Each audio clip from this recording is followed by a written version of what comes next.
పిల్లలు మరీ smart phones కి అతుక్కుపోతున్నారు. ఏం చేస్తున్నారో ఏం చూస్తున్నారో తెలియడం లేదంటూ పేరెంట్స్ వాపోవడం గమనించి ఉంటారు కదా. ఇలా ఫోన్లతో పాటు సోషల్ మీడియాలో గంటలు గంటలు గడపడంపై చాలా రోజుల నుంచి ఆందోళన వ్యక్తమవుతూనే ఉంది. అయితే ఏపీ ప్రభుత్వం ఈ సమస్యకి ఓ పరిష్కారం దిశగా అడుగులు వేస్తుంది అంటున్నారు. 16 ఏళ్లలోపు వారికి సోషల్ మీడియా బ్యాన్ చేసే దిశగా ప్రతిపాదనలు వచ్చాయంటున్నారు. అధికారికంగా ఎలాంటి ప్రకటన లేకపోయినా ప్రస్తుతం ఓ చర్చ అయితే జోరుగా సాగుతుంది.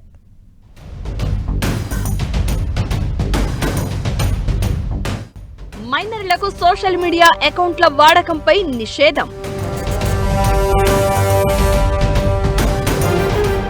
ఆస్ట్రేలియా తరహాలో బ్యాన్ దిశగా ఆలోచన.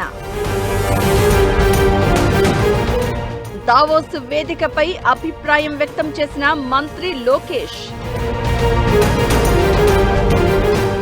ఆంధ్రప్రదేశ్లో తొందరలోనే చిన్నారులు 16 ఏళ్లలోపు పిల్లలు సోషల్ మీడియా అకౌంట్లను వాడకాన్ని నిషేధించే దిశగా అడుగులు పడేలా ఉన్నాయి.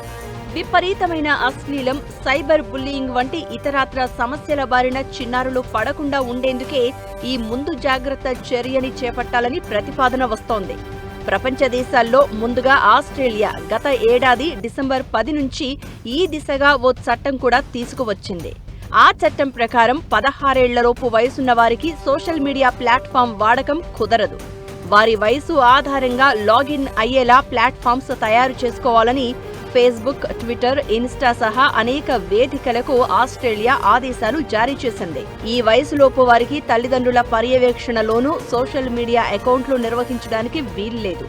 ప్రపంచంలోనే మొదటిసారిగా ఆస్ట్రేలియా ఈ చర్య తీసుకోగా ఇతర దేశాలు కూడా దాన్ని ఫాలో అయ్యేందుకు అడుగులు వేస్తున్నాయి.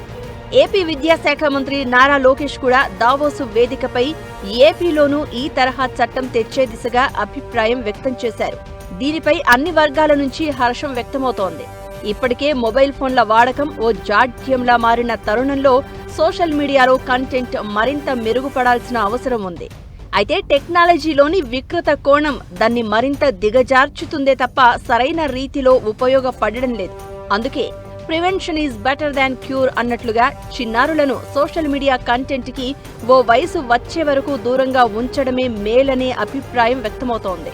ఓవేళ నిజంగానే ఏపీలోనూ 16 ఏళ్లలోపు చిన్నారులకు సోషల్ మీడియా అకౌంట్లు, సోషల్ వేదికల వాడకంపై నిషేధం వస్తే మంచిదే అనేది ఎక్కువ మంది అభిప్రాయం.